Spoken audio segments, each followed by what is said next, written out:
मेरा आधार मेरी पहचान। जी हाँ, यही पंचलाइन है भारत सरकार के आधार कार्ड की।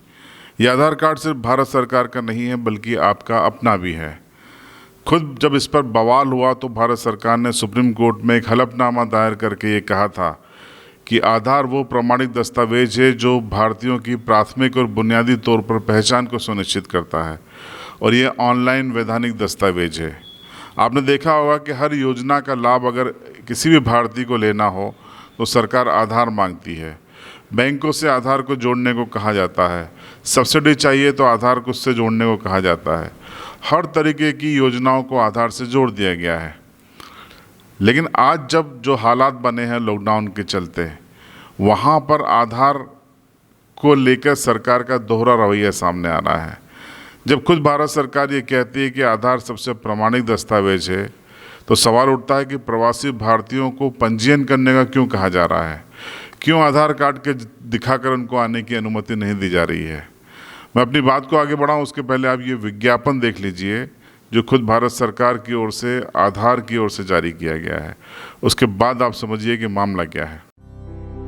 एक मंदिर, दरगाह या गुरुद्वारा नहीं छोड़ा था जहाँ इसके मिलने की मन्नत ना मांगी हो। स्टेशन पर खो गई थी ये रितु, मेरी बेटी।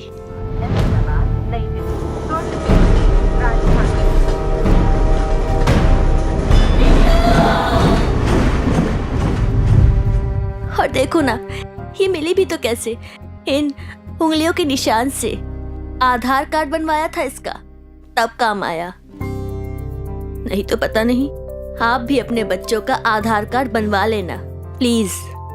सुना, वो आधार में बच्चों की फिंगरप्रिंट लेते हैं ना? उससे कोई भी खोए हुए बच्चे को अपने घर तक पहुंचा सकता है। कई बच्चों को अपने परिवार से मिलाया है आधार ने। ये तो मैंने सोचा ही नहीं था। तो अब सोच लो। पूरे देश में कहीं भी हो, आधार से ही तो छोटे बड़े सबको मिली है एक सी पहचान। तो पेरेंट्स, आधार अपना लो, फायदे में रहोगे। तो गुम हुए लोगों को अपनों से मिलाने का विज्ञापन आपने देखा।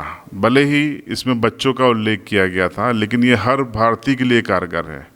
सवाल ये कि आज भी देश में लाखों भारतीय प्रवासी मजदूर फंसे हुए हैं। उन्होंने सेल्फ क्वारंटाइन कर लिया है खुद को, लेकिन आज भी सरकारें उनको उनके घर तक उस गति से नहीं पहुंचा पा रही हैं जिसकी उम्मीद मजदूरों को है। इस समय हजारों लोग सड़कों पर हैं, पैदल चल रहे हैं, उनके पैरों में छाले पड़ गए हैं। बुजुर्ग महिलाएं हैं, पुरुष हैं, गर्भवती महिलाएं हैं, हर कोई परेशान है। लेकिन सरकार सिर्फ और सिर्फ ट्रेन चलाकर उनको लाने की बात कर रही है और एक ट्रेन में 1200 लोगों से ज़्यादा को नहीं बिठाया जाएगा। अच्छी बात है, नियम है। पास देने की हम बात करें तो गवर्नमेंट इतनी टेक्निकल इश्यूज खड़ी कर रही है कि लोगों को पास बनाने में दिक्कत आ रही है, चाहे ई पास हो या मैनुअल पास हो। कहीं ऑनलाइन सर्वर नहीं खुल रहा है। ज़्यादातर लोगों को, जो प्रवासी मजदूर हैं, उनको ई पास बनाने का प्रोसेस नहीं आता क्योंकि ये पूरा इंटरनेट का मसला है।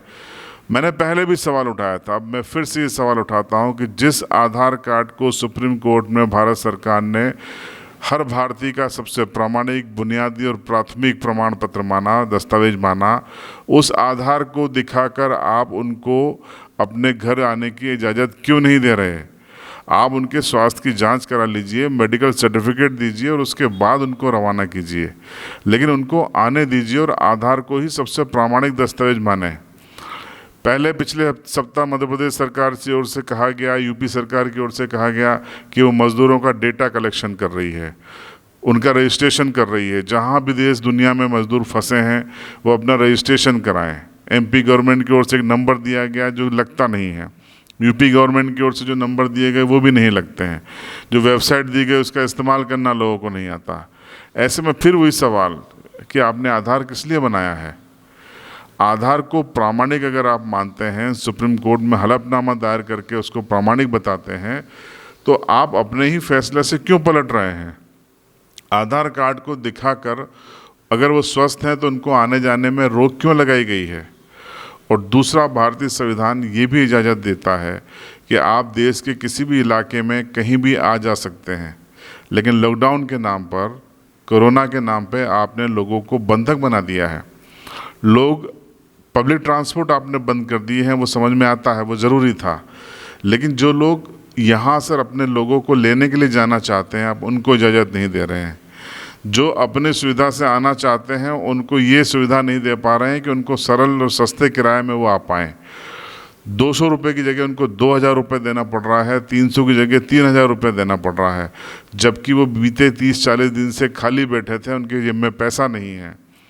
लोग परेशान हो रहे हैं। सरकार सिर्फ ट्विटर पर वादे कर रही है, चाहे योगी सरकार हो, चाहे शिवराज सरकार हो, चाहे कोई अन्य राज्यों की सरकार हो।